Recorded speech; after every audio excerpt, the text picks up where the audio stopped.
Welcome to the Daily DLP. I'm your host, Ash Thompson, and today I'm going to go over my perspective on the Lions' playoff win over the Los Angeles Rams. Let's get it on.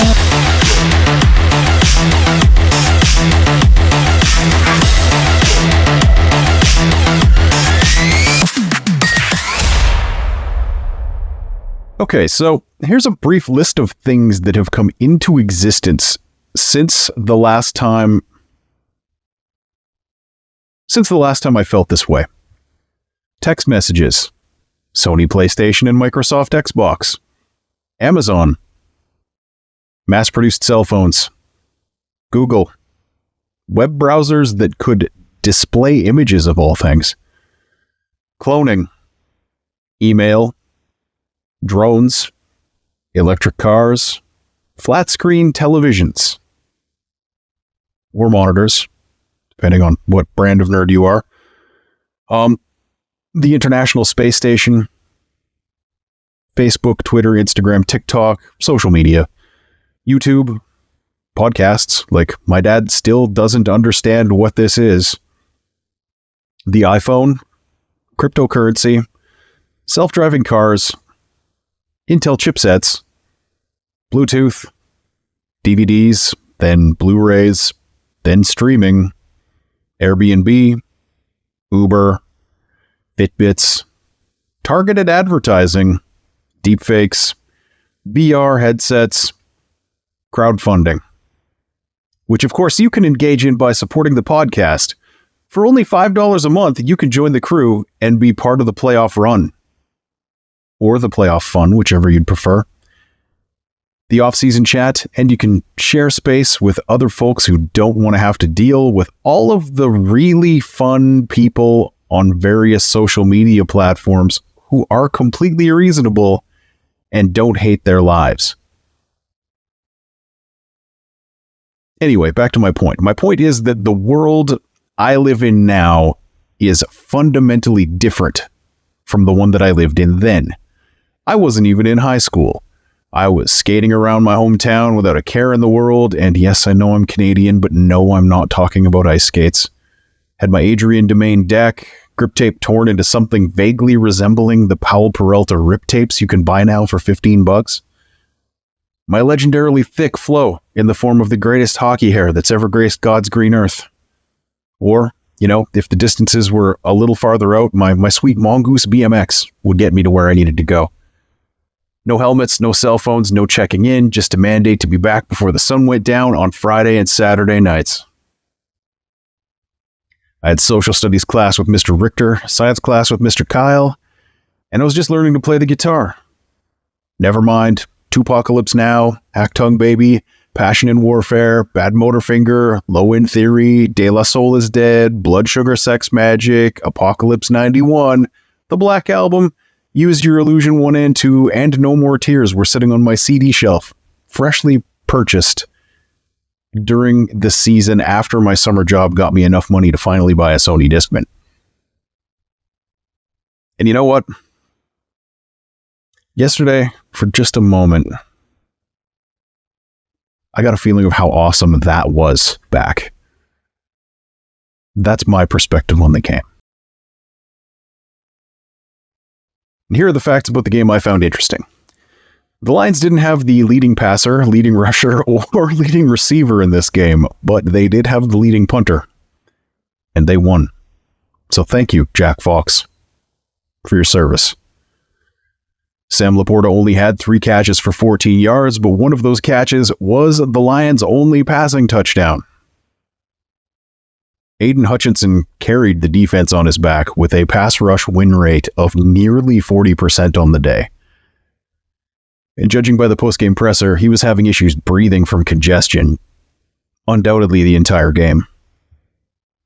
Amon-Ra St. Brown had 7 catches for 110 yards, and there's really nothing else to say about the best Lions 4th-round draft pick of all time. Josh Reynolds put up his biggest game since the season opener with 80 yards. The worst pick of this year's first round, Jahmyr Gibbs, had 68 yards from scrimmage on 12 touches. The worst pick in this year's first round, Jack Campbell, had 6 tackles and was in the business of stopping yards after the catch all night. Speaking of stupid picks that the team has made over the last 3 years, Aleem McNeil, his hit on Matthew Stafford early in the game was the one that busted up his hand, and he was also in on the sack of Stafford that caused the QB to be assessed for a concussion later. And somehow, he was cleared despite the fact that he had knockout face on the field. If he were any other position, he definitely would have been yanked from that game for the rest of the game, most likely. We watched it happen to Amon-Ra St. Brown a couple of years ago. And how about those Lions free agent moves? The Saints showed so little interest in retaining Alex Anzalone that they actually made a trade to get him off the field in his last season with that team. Welcome to the Lions, sir. I'm glad you signed on. He led the team in tackles in their first playoff win since 1992. How about Donovan Peoples-Jones? This guy was an 800-yard receiver last year, and now he's Lions wide receiver 5, backup punt returner, doing his job, doing everything he can do to help this team win. What about Michael Badgley, the money badger? 6 weeks ago, he wasn't even really on the team. And in the wildcard round, he nailed a 54-yarder that the Lions hadn't, they wouldn't have even attempted that before he came back on board. Because they knew Riley Patterson couldn't do it. Aaron Donald's stat sheet was 3 tackles, none for loss. Nothing else of significance.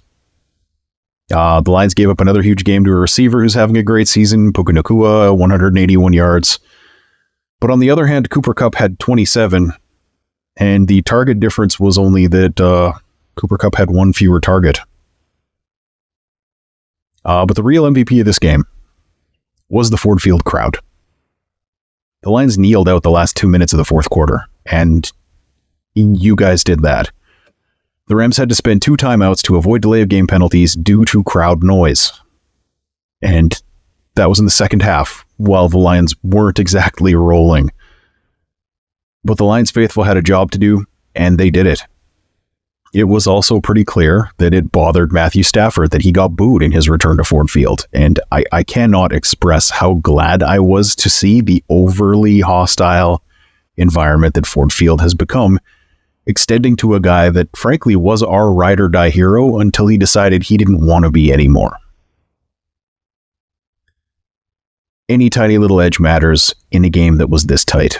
That Jared Goff chant was the greatest moment in Ford Field history so far. Yeah, that was absolutely epic.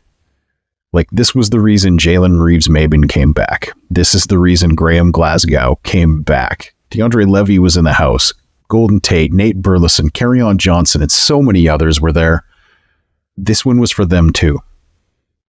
This was the Jared Goff revenge game. This was the Josh Reynolds revenge game. This was the Jake McQuaid revenge game.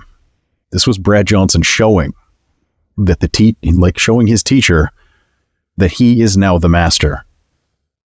It was further proof that those who say that there is one single correct way to build a team and all other processes are wrong are just fools who lack any sort of imagination. It was Dan Campbell silencing the critics who mocked his various press conferences. It was the gut punches stopping. And remember, Malone's has $2.75 happy hour beers. See you tomorrow.